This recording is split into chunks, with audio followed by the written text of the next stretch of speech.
It's an episode of upgrades and changes. We're changing everything. We're upgrading the Rover. We're upgrading the base. We're upgrading the houseboat.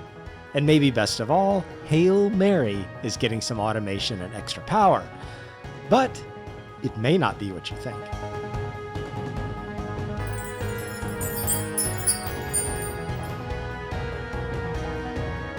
We're definitely improving our condition with every episode, and I'm going to start this one with an upgrade to the Rover.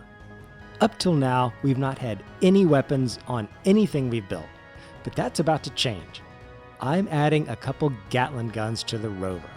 I want them to be high enough to get a good line of sight to the enemy bases on the ground, yet low enough to fit into the carport.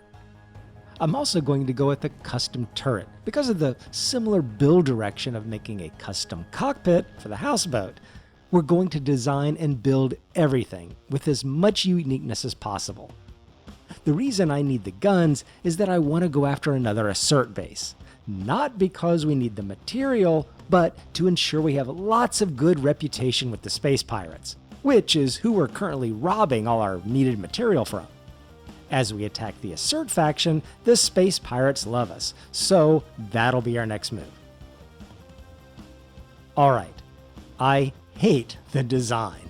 It just doesn't blend in at all with the Rover, but it is functional, so we'll put it to use and think about a redesign later.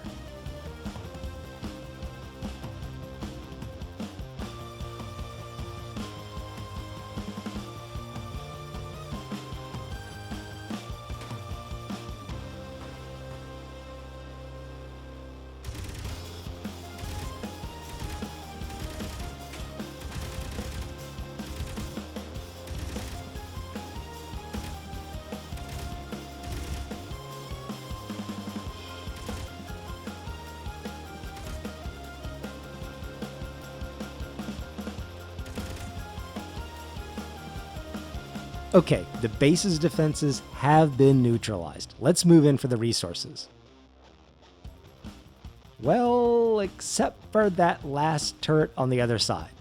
We'll get out and take that one down by hand.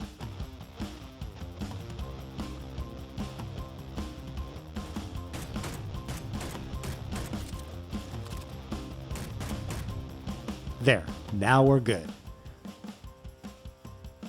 Resources gathered, now back to the base for the next job.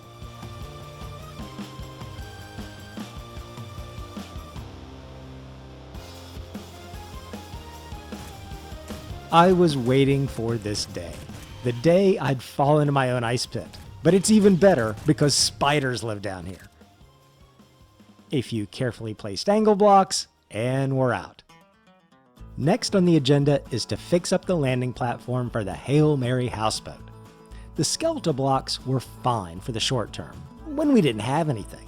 But now, after all our salvaging, we've got a couple thousand steel plates, so let's get it looking proper.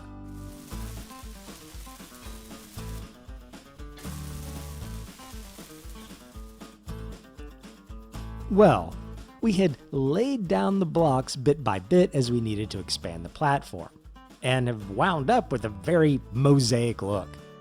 I had intended to sort it out later into a consistent texture, but I think I like this better. It's completely random, and it just has a lot more visual interest, kind of like the hodgepodge we made with the rest of the base. Yeah, I like it. The next update is to the houseboat, which requires us to put it up on a jack and get underneath. One thing I've felt this houseboat needs is pontoons. It just seems natural. And in truth, I think to keep Clang happy, we have no choice but to add some shiny half-round blocks. I know, it's a small thing and completely unnecessary, yet completely necessary. Absolutely necessary? Absolutely necessary. Now, it's time to start getting serious about being able to build this jump drive and travel to new planets and trade stations. To do that, we need power. Renewable power. So the houseboat needs a set of solar panels that'll optimize the capture of the sun to help recharge the jump drive. Orienting the panels to always face the sun will be easy. That's a feature provided by the game. The challenging part will be to have the panels retract, reorient, and fold away perfectly. Alright, the core of the panel is built, starting with a rotor, connected to a hinge, my favorite block, and then to the panels themselves. Now for the automation.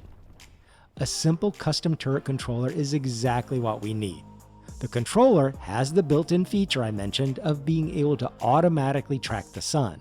To do that, we'll add a camera.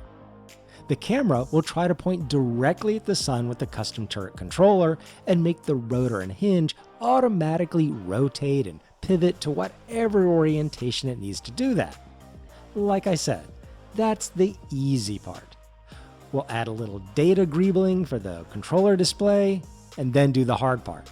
Make the solar array collapse automatically. There was a good bit of testing about what space engineers should theoretically do versus what actually works reliably. There were a lot of nuances I discovered, and it got more involved than I had hoped. It could have been its own video. So that's exactly what I decided to do. Make another small video just dedicated on the settings and peculiarities for making this work. Just know that I used event controllers to detect certain angles of the rotor and hinge, and timer blocks at each folding stage to fire off several actions at once. So now that I have a working solar array, I need to go looking for more silver components, thruster components, and magnesium, if I can find it. I'm friendly with the space pirates, so let's take a closer look at this space pirate radar signal. It's an entire intact ship. It's just sitting here in space. Let's see if we can grind off a gun or something.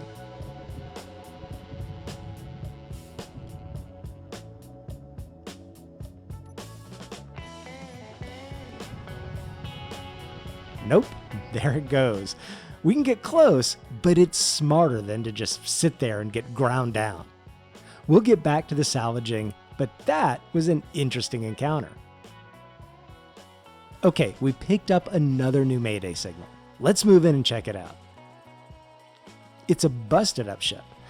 Looks to be mostly hydrogen powered. It has some Gatling turrets. We'll grind those up and see what else we've got.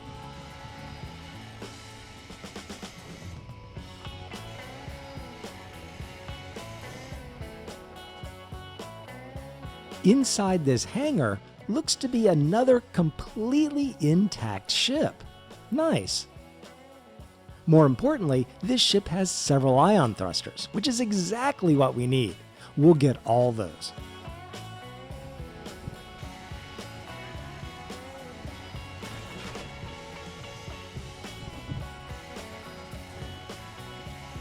We moved on to the next Mayday signal. This ship is very intact.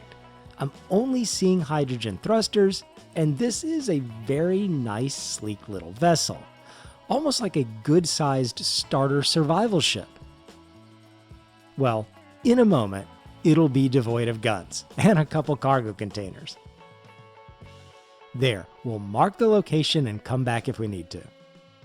Okay, let's go get our exploration drone for more of our salvaging. It would have been useful on that last wreck to look inside.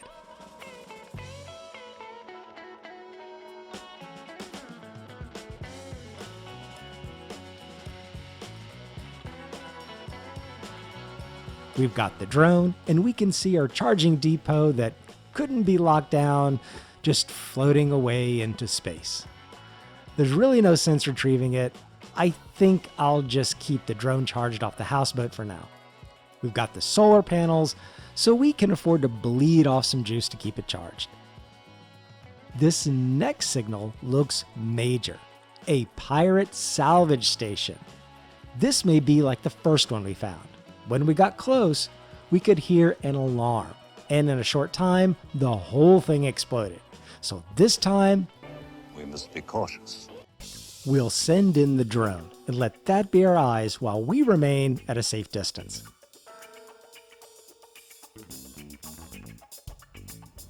It's good we didn't try to dock at this connector and enter the station, because it leads nowhere. We just triggered the alarm. Let's just go for it. Let's grind our way in there, look for the warhead, and try to disable it.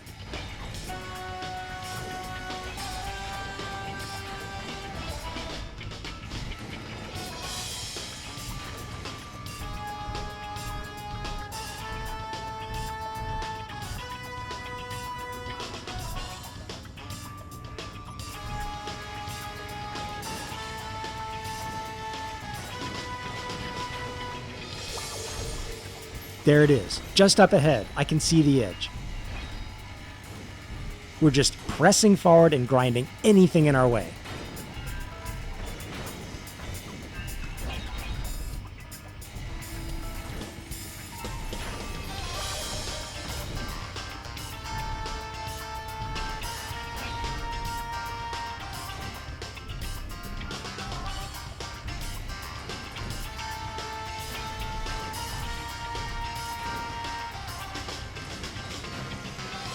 Okay, success. I think. The alarm is still going, but unless there's 2 warheads, and there could be, we'll assume we're safe. Just in case though, let's back out and wait until we're sure. No sense losing the drone. We've wriggled our way out, and the alarm has stopped. No explosions. I think we've done it. Let's look around. This whole station seems to be capable of flight. Very cool. It's possible I could take over this whole station, bit by bit, and wind up owning the whole station.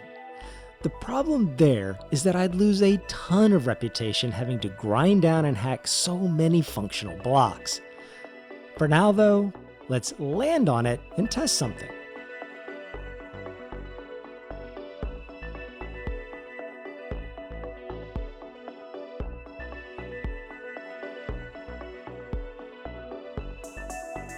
Yes, this station has got a gravity generator. I'm not just walking around with the mag plates. That'll give this station great possibilities, even if I don't own everything. I could come here, land and do repairs, or service the ship without a need for a jetpack. Brilliant. We'll definitely mark the space station, plug up a few holes we made, and then decide.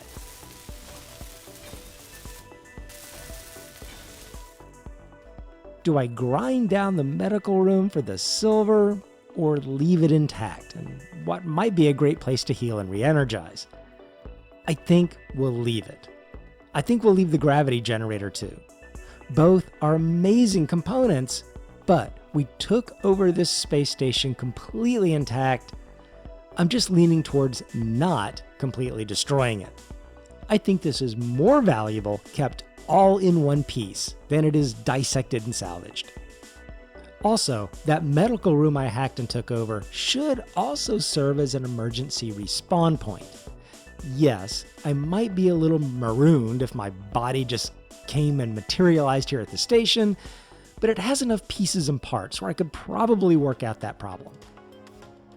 So sorry to disappoint the prior owners, we did not self-destruct. The station was a great find. We'll continue our journey for critical parts to build a jump drive and get ready for a major expansion of the houseboat.